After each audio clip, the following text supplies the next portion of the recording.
ঘরোয়াভাবে আজকে আমি খুব মজার একটা নাস্তা তৈরি করব। আর এটা হচ্ছে হোমমেড নুডলস। তো এর জন্য হচ্ছে ১ম এই আমি এখানে নিয়ে নিয়েছি ২ কাপ পরিমাণ আটা, তারপর হচ্ছে লবণ পরিমাণ মতো আর হচ্ছে ১ টা ডিম।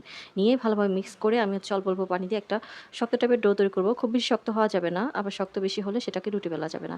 এই কারণে বেশি শক্তও না, আবার খুব বেশি নরমও না, এরকম টাইপের একটা ডো তৈরি করব। তো বাজার থেকে যতই নুডলস কিনে খান না কেন, ঘরের মধ্যে যে নুডলসটা তৈরি হয় সেটা কিন্তু অন্যরকম একটা স্বাদ পাওয়া যায় আর অন্যরকম একটা ফিলিংস হয়। নিজের হাতে বানানো যেকোনো খাবারই কিন্তু সবচেয়ে বেশি মজার।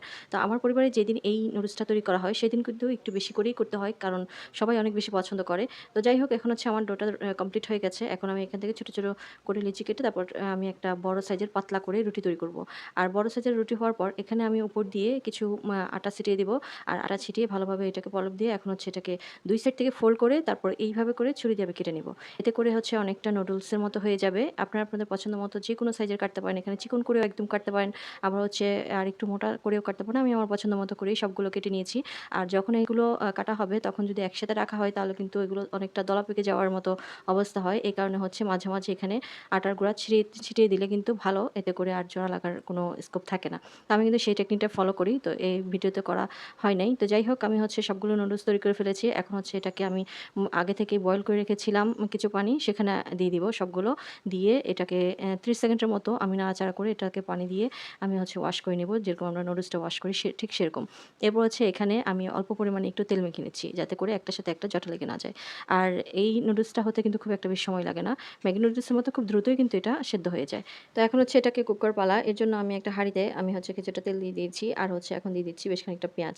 পেঁয়াজটা হালকা নরম হয়ে আসলে এখানে আমি দিয়ে দিব কিছু সবজি। আমি আমার পছন্দ অনুযায়ী সবজি দিচ্ছি। এখানে হচ্ছে আমি কিছু বরবটি আমি কিউব করে কেটে রেখেছিলাম আর হচ্ছে গাজর দিয়েছি। এগুলো সেদ্ধ হতে খুব একটা বেশি সময় লাগে না। আর আমি দেব আলু। আলুটা আগে থেকে একটু হাফ বয়েল করে রেখেছিলাম, কারণ আলুটা হতে একটু সময় লাগে এই কারণে। তো আমি হচ্ছে সবগুলো সবজি একসাথে মিক্স করে নিচ্ছি কিছুক্ষণ তেলের উপর। তারপর হচ্ছে আমি দিয়ে দিচ্ছি এখানে ফ্রোজেন করা কিছু টমেটো, আমি একদম কিউব করে কেটে রেখেছি। আর এগুলো এখন দিয়ে ভালোভাবে নাড়াচাড়া করে একটু আমি সেদ্ধ করে নেব। হালকা একটু সিদ্ধ হওয়ার পর এখন আমি এখানে দিয়ে দিব লবণ, তারপর হচ্ছে হলুদ গুঁড়া আর হচ্ছে জিরা টালা গুঁড়া দিয়ে তারপর হচ্ছে ভালোভাবে এটাকে একটু কষিয়ে নেব। এতে করে সুন্দর একটা কালার আসবে হলুদ গুঁড়া দেওয়ার কারণে। তো আমি হচ্ছে সবগুলো একসাথে মিক্স করে কিছুক্ষণ আমি এটাকে একটু তেলের উপরে কষিয়ে নিচ্ছি। আর তেলের উপর কষানোর পর এখন হচ্ছে আমি দিয়ে দিব এখানে টমেটো সস আর হচ্ছে সয়া সস। এখানে পরিমাণ মতো সয়া সস আর হচ্ছে পরিমাণ মতো আমি এখানে টমেটো সস দিয়েছি। দিয়ে তারপর হচ্ছে এটাকে নাড়াচাড়া করে নিচ্ছি। ভালোভাবে নাড়াচাড়া করে এটাকে হচ্ছে আরও কিছুক্ষণ আমি এটাকে কষিয়ে নেব। এরপর হচ্ছে এখানে দিয়ে দিব ২ টা ডিম। দিয়ে তারপর আমি ডিমটাকে আমি ভালোভাবে একটু কুক করে নেব।